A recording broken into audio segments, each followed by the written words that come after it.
Hello and welcome to Empowered to Lead, the therapist practice. Today we are going to be talking about what your purpose is, why you are doing this group practice thing, and identifying your core values. One of the reasons why I think that this is really important is because a lot of times when I'm working with people who have started a group practice, they call themselves an accidental group practice owner. So their caseload has gotten full, they've brought people on, but they're not actually sure why they're doing this, what the goal is, where they're trying to head. And so you start to flounder, you start to kind of go, what are we doing? And it can lead to confusion for you and your team, and it can lead to a lack of fulfillment. So whether you are starting a group practice or you've had something going for a while, we want to come back to your why and your what.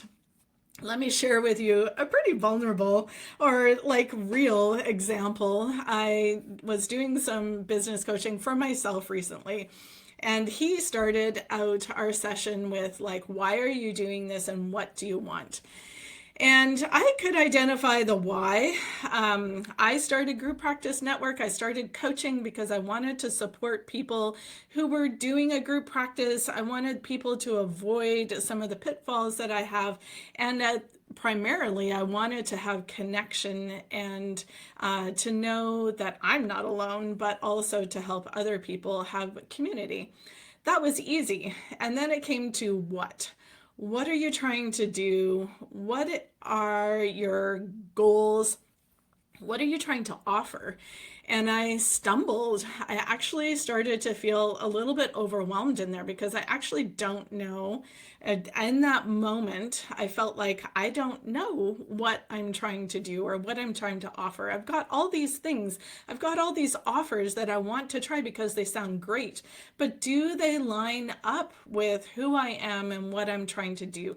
Or do they line up with what I want for my business and from my business? And I start almost every coaching session with, what is your why and what are you doing? Where are you going? So it was overwhelming. It was humbling, and also just highlighted how important it is to identify that and to have something to come back to check out against as you are going through your group practice. Okay, so how do you discover your why and your what? And what does that actually mean when you say that? So some of my example might help you clarify, and you might already know some of this, but let's talk about the why. The why of starting a business bigger than just yourself. Why do you want a team around you? What is your purpose? What is your drive? What is your motivation for having a group practice, for having a team around you? So that is your why. It keeps you going. It helps you when you're feeling a little bit down or struggling or trying to make a decision, coming back to why did I start this? Your what is, what are some tangible actions or what is my mission that represents my process? So have you identified your mission and your values, your vision for your group practice? Identifying that really serves as clarity in where are we going with this. So whether you are starting a new venture or you're expanding, you've got some offerings that you could be providing, coming back to this, laying it out, having it scripted already is really important to have as a marker.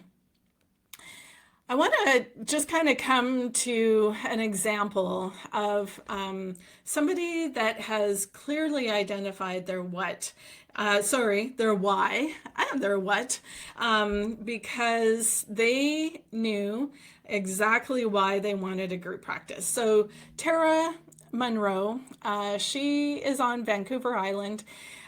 She has lived in Souk, a small community, I think forever. I'll have to clarify that with her. But if you meet Tara, you will know what her why is for her group practice. She is so passionate about it. It has shaped everything that she has done for her group practice, and in some ways has kind of eclipsed taking care of her sometimes, or there has been shiny object syndrome. So it hasn't been perfect. But when you ask her what her why is, it is to provide opportunities for mental health, wellness, and support in the Souk area. So that defines everything that she does. She has built a large clinic in Souk. She expanded to an extra location because that served the people of her area. She has started a foundation because she's identified that there are people that need some extra financial support in her area. And so she's in the process of creating options for that to happen. She's starting to look at building a center in there. And all of that is, how do we serve the community of Souk? So everything that she considers as what is an option for moving forward. Do I want to get larger? Do I want to have multiple sites? It all comes back to, how does it serve the city of Souk? So you may not have as lofty of why. Everybody's why looks different. So some people are, my why is because I want passive income. My why is because I have a large wait list and I want to serve these clients well. Another group practice owner that I work with, her why is because she wants everybody to know about how impactful lifespan integration is. And so she wants a clinic that specifically focuses on that offering. So when you are considering, what is my why, or what is my where am I going? I want to give you a couple of questions to consider. So maybe write them down, journal on them later, or as you're driving or walking, pause after each of these questions and consider your answer. What do you love so much that it drives every decision that you make? What drives you crazy when it doesn't work the way you envisioned it? That could be missed client care, connecting with team members, your business taking more time than you want. What drives you crazy when it doesn't work the way you envisioned it? Did your caseload fill up and you had people on a wait list? What does that tell you about why you wanted to start this? So again, take a moment. Maybe you paused while you were on your walk. Think about your answers to this. This is going to start to help you identify your why and your what. And then I want you to spend some time thinking about your core values. And this is something that can be hard to name a lot of times. Like whether I'm working with clinical clients or group practice owners, really sitting down and going, what are my core values? And then how does that translate into what my core values are for my business? Want to spend some time doing that. So when you are starting up, you want to look at the options, like what are core values? What could they be? Here's some examples of some core values that I have identified through working with other group practice owners and myself. And I have a checklist for this in the group practice connection and in coaching that we do. But this is just a quick touch on what some core values might be for you. Loyalty, growth mindset, empowering women, providing customer service that goes beyond and above, collaboration, to serve as many people as possible, to work ethically, both as clients, serving our clients, and also in serving my therapists, have high ethical guidelines. I value free time. I value the opportunity to take vacation. I want to champion human rights. I want to give back to the community financially. I value serving underserved populations. I want to have a holistic approach in our modalities and who we serve and how we serve. I want to have diversity in my team and how we show up, in who we serve, what that might look like. So I would encourage you again to identify maybe your top 10 to 15 core values, what they might be, list them all. And if you need help, again, I can provide you with a list. There's an exercise that I had used in school that had like 100 core values. Go through them, list them all, and then come back and narrow that down to the top 10 or 15. And then I'm really going to challenge you to narrow that down to 5. Really, when you think of how do I identify who I am and what I'm doing and who I want to bring onto my team, what our business is doing. If you have more than 5, that's way too many. So narrow that down, be clear in what you are about and what you're wanting to provide.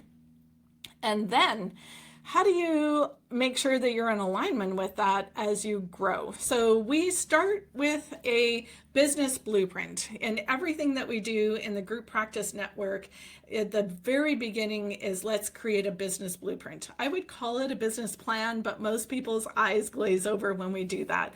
But having that blueprint identifies who we are, what we're doing, and then I can come back to it. So each week that I have CEO time, I'm going back and looking at these again. What are my core values? What is it that we're doing?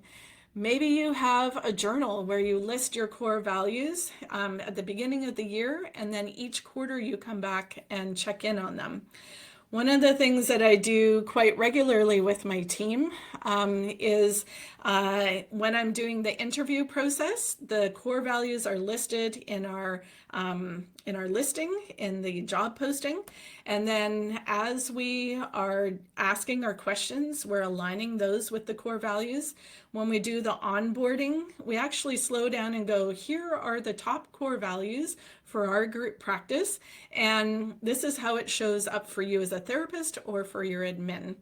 And then we talk about them in our team meetings. So usually annually, we're revisiting those things and then asking, how are we lining up with those core values? Are they still important? Are they still in alignment with who we are and what we're wanting to offer? So consider writing some of those down. List if you can get down to 5 core values, if you can even get that down to 3 core values, and then maybe even reflect on how these have guided your past decisions. That could be to start a group practice or to expand it. And then consider how you might start to use that to shape your future goals. What's that going to look like? Or how would you like to come back and use your core values, knowing what your why is and what it is that you're wanting to grow and build here, and touch base with that as you expand and grow and provide new offerings. You want to come down to having a clear purpose matters. You want to identify your core values so that they help show to identify what your blueprint is for success within yourself as a leader and within your group practice. And then we're going to use some of that as we go into our next episode. I want you to come back because we're going to use this, our core values, our why and our what, to really check in with who do we want to be attracting, both our clients and our therapists, identifying your ideal client and your ideal therapist. So as we wrap up, I would love to hear what your why is and what your what is. And as you're working through your core values, I would love to hear how was that process to narrow that down to your top 5 or maybe even 3. You can shoot me a message on social media. I'm on Instagram as @GroupPracticeNetwork, or you can send me an email at lisa@grouppracticenetwork.ca. And in the meantime, thank you for tuning in. Just a reminder that finding your why and aligning with your core values is an ongoing journey. This is not a one and done type of thing. And it's exciting. It's fun to go back and check on, and crucial. It's so important for as you grow. So I'd love it if you would give our show a like and a follow, and share this episode with somebody that you think could help, or could use a pause, reset. What is your why? What is your what? What are your core values telling you about where you want to be going? See you next time.